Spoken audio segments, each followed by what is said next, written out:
Reliance Industries reports Q1 numbers. Jio revenues beat estimates led by a sharp surge in the average revenue per user. We should forget the word lockdown. We should bury this word lockdown, and we should only think of mission begin again. Mumbai Civic Body Chief Iqbal Chahal says the city administration does not want to go back on lockdown ever again, adds that short lockdowns are of no use and that Maharashtra's Chief Minister Thackeray's mantra for the state is mission begin again.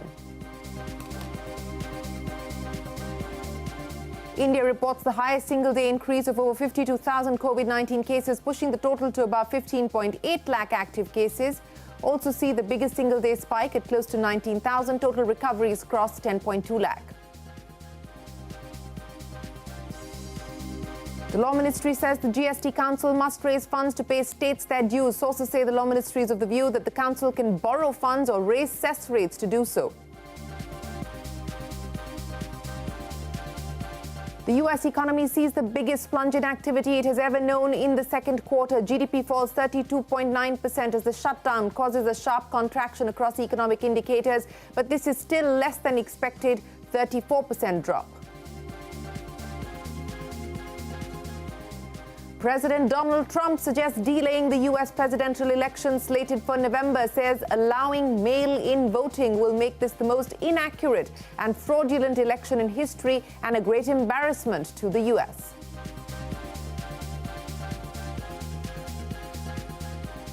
A day after his brainstorming session with banks and NBFCs, Prime Minister Modi meets financial sector regulators, chiefs of RBI, SEBI, IRD and PFRDA in attendance.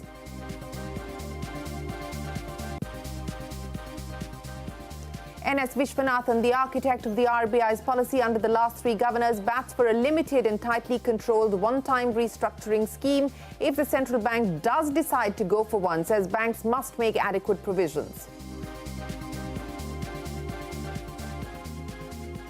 Home finance major HDFC reports a good performance for the first quarter. Net profit beats street estimates, net interest income meets expectations, asset quality also improves and total loans under moratorium drop.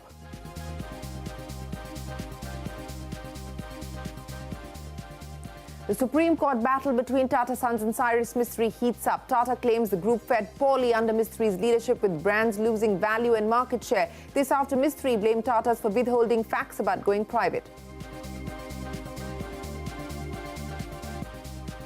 Market research firm Nielsen slashes the FMCG industry's growth forecast for 2020, expects growth at between -1% to 1% versus its earlier forecast of 5 to 6% growth.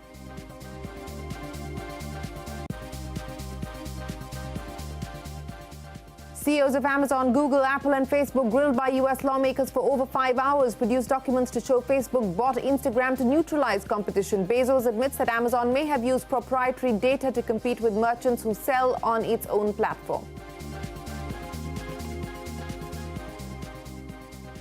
Good evening. Thanks very much for joining us on India Business Hour. I'm Shireen Bhan. The top story tonight. Reliance Industries has reported its first quarter numbers.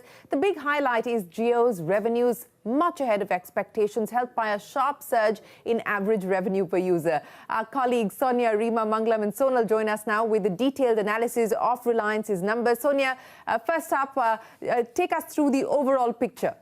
Well, as you rightly pointed out, it's the digital services business which was the key highlight this time around. Reliance Jio, the ARPUs went up 7.5% on a quarter-on-quarter basis, much better than what the street was estimating. And that's the key positive highlight this quarter around. Apart from that, the profits, the net profits at 13,248 crores on a consolidated basis was higher than what the street was estimating because of an exceptional income of 4,966 crores that came in due to the BP stake sale.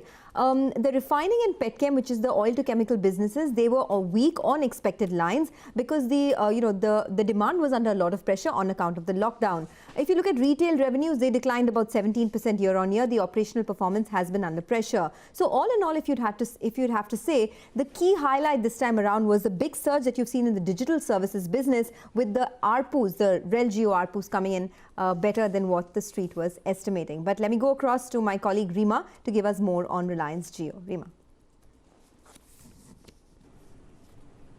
Thanks for that. Yes, it's Reliance Jio, which has supported Reliance's earnings this time around. And despite the full quarter impact of the lockdown, the revenues have positively surprised. Revenues have gone up by 11.6% versus estimates of an increase of about 6.5%. And as you pointed out, the key reason is a sharp increase in the average revenue per user. What is ARPU? It's the monthly bill of everyone. It's the amount that you pay per month. And that has gone up by 7.5% on a quarter-on-quarter basis at 140.3. And therein lies the clear beat. The estimates were for a very marginal increase in ARPU, considering that people would not have had the opportunity to go out and recharge their phone. The stay at home has also resulted in pretty sharp data traction, so that too has been a key positive. A quick comparison with Bharti's India wireless performance also. For Jio, as we said, revenue growth was at 11.6% quarter on quarter, while for Bharti, the revenues actually declined by about 0.5%. And for Jio, the ARPU increase was 7.4%, while for Bharti, it was about 2%. Back to you.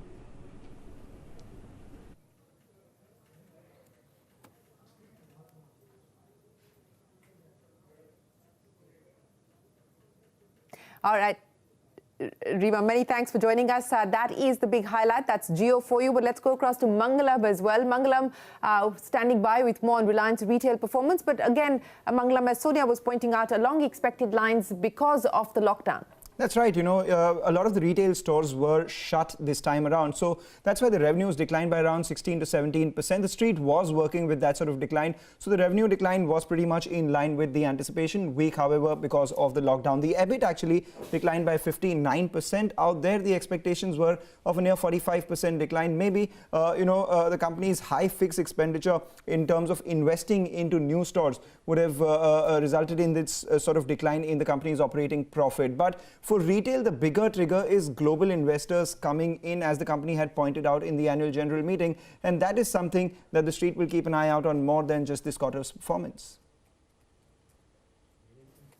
Yes, that is going to be the one to watch. Mangalam, Sonia and Rima, many thanks for joining us here with the analysis of Reliance's numbers. Commenting on the results, Mukesh Ambani, the Chairman and Managing Director of Reliance Industries, said, and I quote, "I'm humbled and inspired by the exemplary commitment and empathy of the Reliance family during the COVID-19 pandemic. The severe demand destruction due to global lockdowns has impacted our hydrocarbons business, but the flexibility in our operations enabled us to operate at near normal levels and deliver industry-leading results. Our consumer-facing businesses have become the lifeline for individuals and businesses, with our retail and Jio teams working hard to ensure that millions got essential goods and services through the lockdown. We completed the largest fundraise in Indian corporate history in this quarter." End of quote. That is the Chairman of Reliance Industries, Mukesh Ambani. Well, here is the latest now on the coronavirus count. New daily infections have crossed the 50,000 mark for the first time. This is the highest single-day spike in the last 24 hours to 8 a.m. this morning. Total cases have risen by over 52,000, taking the overall confirmed cases closer to 16 lakh. Nearly 18,800 active cases were added in a single day, which was also a record. More than 32,500 people were discharged during this period, taking the overall recoveries to above 10 lakh. 775 people have died from the virus, taking the overall death toll closer to 35,000. Well, staying with COVID headlines, Tamil Nadu has extended the statewide lockdown till the 31st of August, but with further relaxation. So it has allowed dine-in services at restaurants without air conditioners and with 50% capacity. It doesn't allow the reopening of gyms, even though the centre has allowed them to do so. The government of Karnataka has also issued guidelines. Yoga institutes and gyms will be allowed from the 5th of August. As per the MHA's guidelines, Karnataka has also lifted night curfews and Sunday lockdowns. There will be no restriction on interstate and intrastate movement. A separate e-permit will also not be required for interstate travel. The Delhi government has reduced the value-added tax on diesel from 30% to 16.75%. The cut results in a relief of over 8 rupees per litre. Iqbal Chahal, the Commissioner of the Mumbai Municipal Corporation, or BMC, says the word lockdown should be buried. In an exclusive conversation with CNBC TV 18, Chahal said mini lockdowns are of no use and asserted that Mumbai can reopen fully, but the rise in cases around the Mumbai metropolitan region is a cause for concern. Exuding confidence, the BMC Commissioner said that things are getting better and better in Mumbai. He added that the BMC was well prepared even if the city were to be hit by a second wave. Take a look. And personally a strong supporter of opening up everything. Though we are extremely comfortable. In fact, we are in a position where we can open up everything. But things are totally different in this MMR region. And like, for example, local trains, they all start from Kasara, Kalyan, or Vasai or Nala Sopara. And they bring in almost 6 million people every day into downtown Mumbai. Now, the infection there is very high. The cases are coming very high. We have 20,000 active cases, only 5,000 odd symptomatic. They have now 40,000 active cases. So that is a cause of worry for us. Honorable CM says that we should forget the word lockdown. We should bury this word lockdown, and we should only think of mission begin again, and which is our state government policy, mission begin again. And how do we go in a graded fashion to the logical land of total opening up? So step by step, we intend to open up. Supposing we see that in 15 days' time, MMR improves, you see without any further clarification, we'll open up other things also. But everything has to happen in a graded fashion. We don't want to come back to lockdown ever again. These short lockdowns of 2 days, weekend lockdown, 7 days of no use, because this virus has a 14-day cycle. Today we have 14,000 plus beds lying vacant. We have almost 240 ICU with ventilators lying vacant. So we have built a lot of infrastructure. We have now 8 major jumbo field hospitals with the capacity of 9,000 beds. So even if the second wave comes, we are now really very well prepared. And our entire 100,000 people in BMC, they are now well groomed and they're confident to face it if it comes. I hope it doesn't come. But the way we are going for gradual opening, it's going to avoid that also. So I can assure you that things are becoming better and better for us. Well, that's the clear message there from the BMC chief. You can catch that entire conversation with him. That's coming up for you at 9:30 p.m.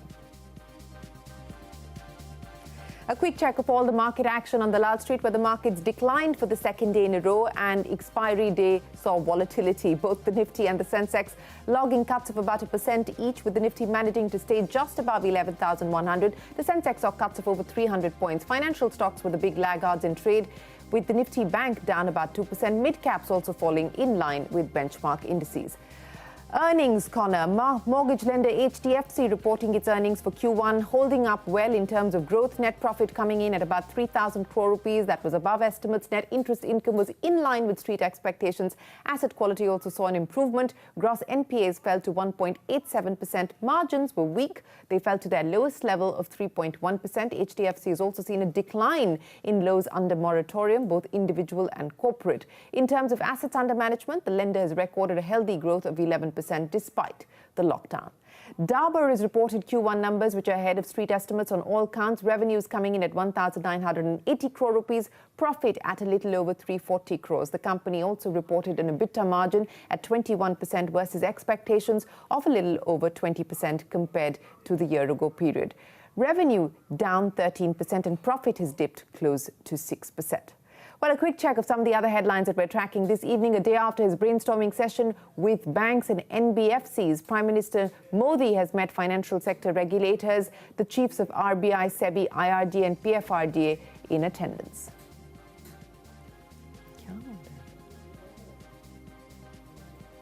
Market research firm Nielsen slashes the FMCG industry's growth forecast for 2020, expects growth at between -1% to 1% versus its earlier forecast of 5 to 6% growth. NS Vishwanathan, the architect of the RBI's policy under the last three governors, bats for a limited and tightly controlled one-time restructuring scheme. If the central bank does decide to announce it, says banks must make adequate provisions. If restructuring is to be done, it has to be a very, very tightly regulated one. It can't be a very open-ended one. It cannot, it must have very tight conditionalities in terms of eligibility, contours, etc., than what had happened in the CDR time. Because I think the most important lesson we need to learn from, the 2008 on restructuring that happened was, we do not want to actually push the can down.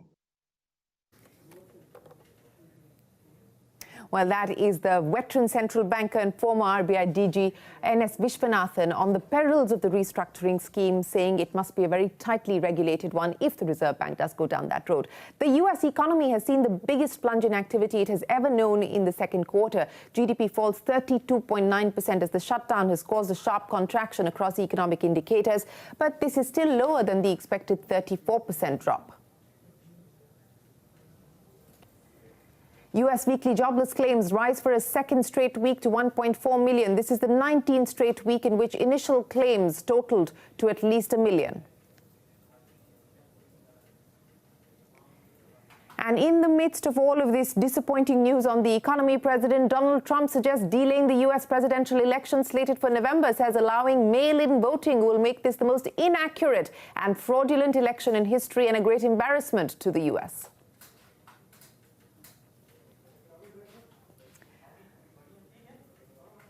Well, never a dull moment when it comes to President Trump, at least not on Twitter. Now, the legal battle between Tata Sons and Cyrus-Mistry is heating up at the Supreme Court after Cyrus-Mistry accused the Tatas of withholding information about going private. Tata Sons have responded. In an affidavit, the Tatas have claimed that the company's performance was poor under Mistry's leadership. Ashmit Kumar joins us now. Ashmit, take us through the arguments that are being made by the Tatas in that affidavit. Right, so the fiery exchanges continue between the two sides, Ratan Tata and Tata Sons on one hand, and Cyrus-Mistry and the Palonji Group on the other. Now, Tata Sons, we understand today, has filed afresh rejoinder in the apex court in their ongoing battle in the apex court, and in doing so, they've kept up the momentum in terms of making charges, making allegations. The latest charges that they have leveled is that Cyrus-Mistry was a poor performer. They've made references to various data points to suggest that the Tata Group was doing very poorly. They point out that Tata Sons, in fact, the performance was lower than the Sensex returns.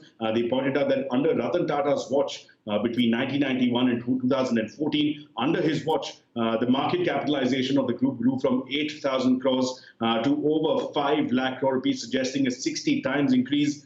They also go on to say that Tata Motors did very poorly, both the CV as well as the PV segment, that TTSL almost collapsed under his watch. They also point out that after Cyrus-Mistry, after he was done away with, after the board decided to oust him, the group after that has been doing very well. They point out that there has been incremental revenue of 70,000 per annum since his departure.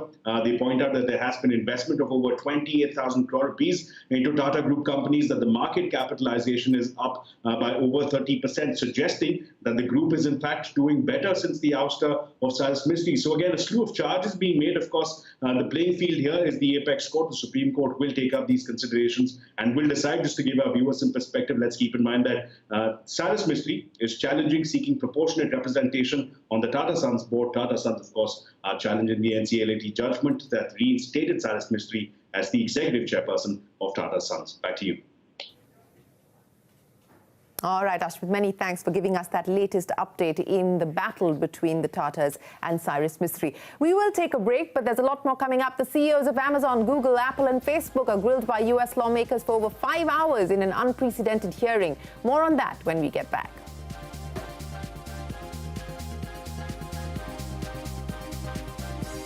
Companies appear before the antitrust subcommittee of the US Congress to answer lawmakers' concerns that companies have too much power, limit innovation and choke consumer choices. Appearing before the antitrust committee via WebEx, where Amazon's Jeff Bezos, Google's Sundar Pichai, Apple's Tim Cook and Facebook's Mark Zuckerberg. Kayla Tush brings us up to speed with what transpired during that very heated hearing. Kayla. In 5 hours of bruising and at times very specific questioning, Republicans challenged Apple, Amazon, Facebook, and Alphabet on political censorship as Democrats focused on the size and power these companies have amassed. Here's the subcommittee chair, David Cicilline. Our founders would not bow before a king, nor should we bow before the emperors of the online economy. These 4 horsemen of the technology industry responded in kind, saying, in fact, in each of their respective industries, there's a lot of competition. Competition drives us to innovate, and it also leads to better products, lower choices, and more choices for everyone. Customers have a lot of choices, and then our products face fierce competition. Companies like Samsung, LG, Huawei, and Google have built successful businesses with different approaches. We're okay with that. But I recognize that there are concerns about the size and power of tech companies. Our services are about connection, and our business model is advertising, and we face intense competition in both. The executives largely sidestepped controversy as lawmakers probed App Store pricing, China policy, counterfeit goods, and content policing. Amazon's Jeff Bezos acknowledged aggressive pricing to promote the company's own products, but said it doesn't use sellers' data to do that. I can't answer that question yes or no. What I can tell you is we have a policy against using seller-specific data to aid our private label business, but I can't guarantee you that that policy has never been violated. Perhaps the most direct questioning about these companies' market share went to Mark Zuckerberg. The full committee's chair, Jerry Nadler, homed in on the 2012 acquisition of Instagram and Facebook's potential buyout of a one-time competitor. Zuckerberg said that in 2012, the government had the same information it did, and the Federal Trade Commission unanimously approved the merger. Well, it's not every day that you will see four of those tech CEOs answering questions, uncomfortable ones as well.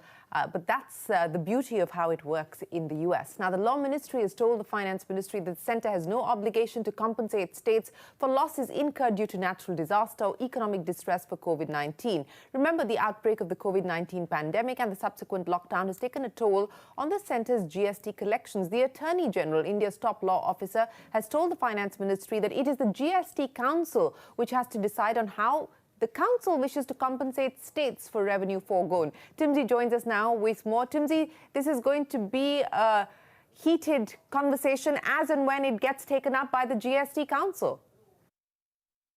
Well, the upcoming GST Council is all set for a heated discussion on how and where to arrange funds from to meet the compensation requirement for the states. However, a date of the council is yet to be decided, but Finance Ministry sources say that the North Bloc has got a formal response from the Law Ministry that the GST Council itself needs to discuss the issue and find a solution to this problem. If the council decides to do market borrowing, then council can recommend to the centre to allow states to borrow on the strength of future receipts under the compensation fund. For this, however, the central government will have to take a final decision under Article 293(3) of the Constitution, implying that any borrowing, if at all needed, then this has to be the states who have to borrow and not the centre. Apart from this, the legal view also says that the states can be compensated from either of the compensation cess kitty or any other such fund under the GST ambit, which according to the GST law is either the amount collected as penalty or as the GST appropriation fund.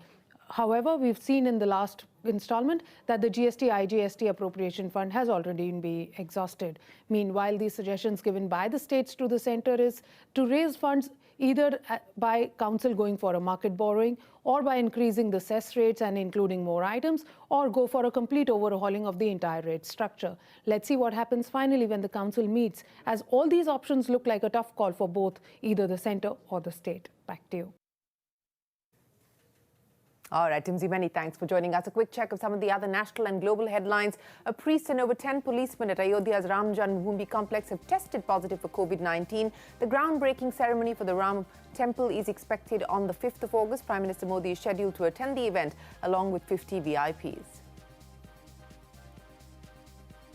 The Rajasthan High Court issues notice to the Speaker and Secretary of the Legislative Assembly and 6 BSP MLAs in connection with the merger of the BSP MLAs with the Congress party in the state. The court asked them to file a reply by the 11th of August. In global headlines, coronavirus pushes the German economy into record recession, with growth contracting at the steepest rate in the second quarter as consumer spending, company investment and exports all collapse, wiping out nearly 10 years of growth. China's ambassador to India says self-protection and non-tariff barriers by India in violation of WTO rules, adds that economic retaliation should not be a zero-sum game. Further says that border troops have disengaged at most locations and China does not want to escalate the situation. Also adds the dragon-elephant tango is the best way forward.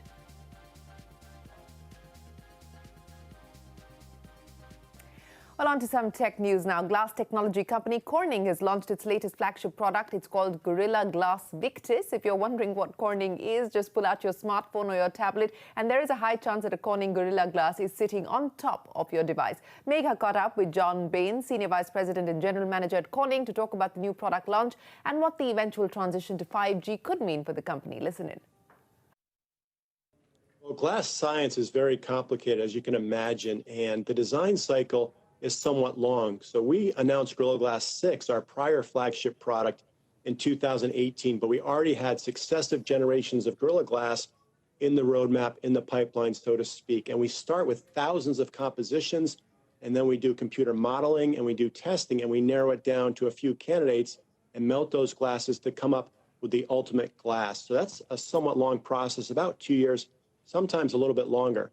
So we've been working on this glass for quite some time and decided this was the right time to bring it to the market. Roughly every 2 years, we bring a new product to market because it's so important to keep innovating and stay ahead of the competition. And the consumer deserves the improved performance on their device. Now let's talk about the next big change in the ecosystem that is pretty much going to disrupt the entire industry, and that is, of course, 5G. In fact, just recently in India, Reliance Jio announced its partnership with Google to produce an affordable 5G-enabled smartphone, and that is probably going to be in the hands of the next billion people, and it will help them come online right here in India. In fact, Jio also announced the fact that this would be India's first fully made in India 5G network infrastructure that it will set up, and it will be deployed and launched in 1 year once the spectrum is available. So another big opportunity opening up for players like you. How do you plan to make the most of this?